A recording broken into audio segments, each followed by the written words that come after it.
Greetings, family, friends, and supporters. There are so many songs that are national anthems, and as a child, we sang them and we really felt and believed in them. But now, so much, the anthems really don't refer to all of us equally. Ken is just going to sing a brief course in one that's really a satire of what the times are. America, America, God shed his grace on thee and crown thy good with brotherhood from sea to shining sea. And crown thy good with brotherhood. There are viruses that are going on, and in crown thy good with brotherhood is exactly the opposite. I want to share with you what has been heavily on my mind, the idea of two deadly viruses. A virus is a deadly agent that occupies the body, that multiplies itself in a negative way, and that ultimately it reproduces itself and it destroys. So a virus is just what I want to talk about today. Two deadly viruses. One of them put us in uncharted territory, and the other virus have been around more than 300 years. But to talk about the first one, coronavirus. Oh, what an evil presence in this world today. Coronavirus has no distinction of who to affect. Race, creed, color, economic level, educational level, it affects all. Even age does not eliminate the effect of the coronavirus on people. Oh, it's so sad when you know that this virus reproduces itself in such an evil way. It travels around, you won't even know that it's present. The next thing you know, it has reproduced itself in you and then has transferred to even the very ones that are helping you. This coronavirus is a terrible thing. But the one thing about this virus, it has brought a light on another virus. You remember the working definition, one that reproduces itself and ultimately carry out its deadly plague against you? This virus of racism. Oh, this has been present more than 300 years. Started out as one to conquer, destroy, rape, kill, take away, steal land from native people and people of color.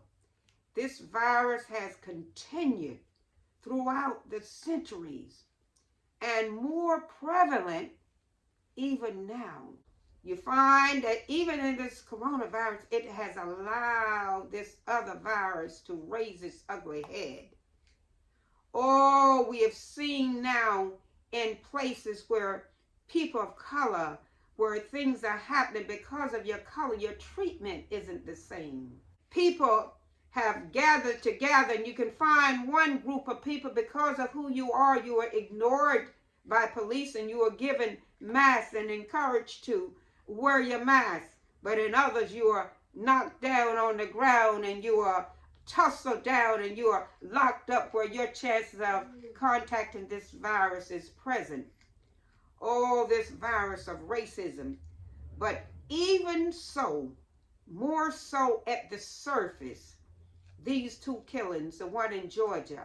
Oh, just because a fellow was jogging along and people got into their trucks and followed and shot him down. And this was something where they Evidently, I thought they had successfully carried out another one of the good old boys' acts, went home and rested. But all of a sudden, a video appeared, and it made people relook. We don't know the outcome, because I know what the virus of racism, sometimes it seems that they will put something on to make it subside, and the end results you'll never know. We don't know what it's going to be like. But I'm thankful now that that video has risen to the surface where we can see that it's still, the virus of racism still present. The other one with this young lady at home, an EMT worker, one who's working to help fight the virus of coronavirus. This one is home asleep in her bed. Her boyfriend is with her. One who's allowed to carry a licensed weapon. All of a sudden, someone come and burst inside of the home. Burst inside, they come with a no-knock warrant where they're allowed to burst inside and not knock. This man, any man, if you're a man and you got a weapon and you don't pick it out to try to protect yourself, then when would you? When would you? Tried to protect himself after more than 20 rounds, in which 8 rounds hit the young lady and she was killed. He was shot and he's arrested. What about the stand your ground? Stand your ground doesn't apply to people of color. Stand your ground is what Zimmerman claimed. Stand your ground and self-protection is what others proclaim when no one is bothering them. This ugly racism is allowed and present even now. Racism, racism, racism. The filthy virus of racism. And crown your good with brotherhood. But I want to tell you, it does not mean that all people who are not like us, who are not our color, is with it. I thank God for some folks who fought along with us then and now. Oh, there are many who marched with Dr. King. There are many who went down with the brothers. But the only thing is, it seems like they have multiplied in a greater number, and you don't get to see what the few are trying to do. And in government, when you do have a few, those are ushered out. Now, what I'm trying to understand, and this is working on me. I'm trying to understand as a woman of color, as a mother, as an aunt, as a preacher, as an ambassador of Christ, what is my role? I'm here in New York. What am I supposed to do? I want to stand my ground on what he's called me to do as an ambassador of Christ. I'm an evangelica. An evangelica, a real evangelica is one who follows the life of Christ. When I do this, I thought about what Christ did when he walked this earth more than 2,000 years ago. Didn't adorn himself of a 3-piece or 2-piece suit with a lapel. Didn't do that.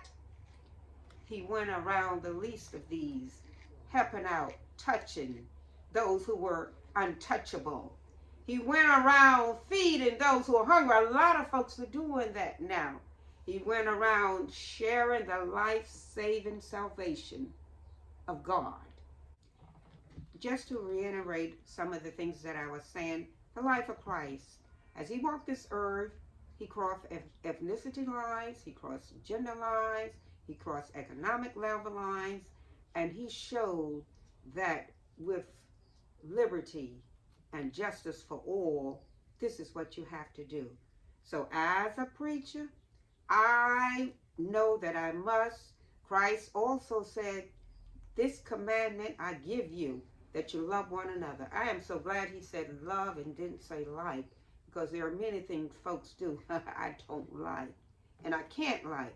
But because they are human beings, if you have a heart, you got to show some love. Love means just reaching beyond liking, but reaching for the greater good. So I got to love folks. And I got to love like Christ. And I got to love, which means I have got to use that offensive weapon that he's given me. And that is to pray. To pray for our folks who are being racist, who have been done wrong because of race. I pray with the families who've lost. I'm a mother who've lost ones. I pray also, Lord, that the legal system will be fair and right, and the ones who perpetrated these evils against them will be given legally what they have earned. This is my prayer. I pray also that we will unite and show love one for another, regardless of all of the things that make us on a surface appear different. Let us love like Christ. Let us all, as they doing with the coronavirus, let us all carry out a part. Little parts may become big when we put them in the Master's hand. Join me as I join the world and evangelicals, true evangelicals all over the world who are praying for peace among the brotherhood. Thank you so much for your time and watching this video. Please feel free to like, to comment, and to subscribe. You may also share it out at your convenience. Again, this is Ken Bogan and Betty Bogan, both pastors, signing off. Thanks again.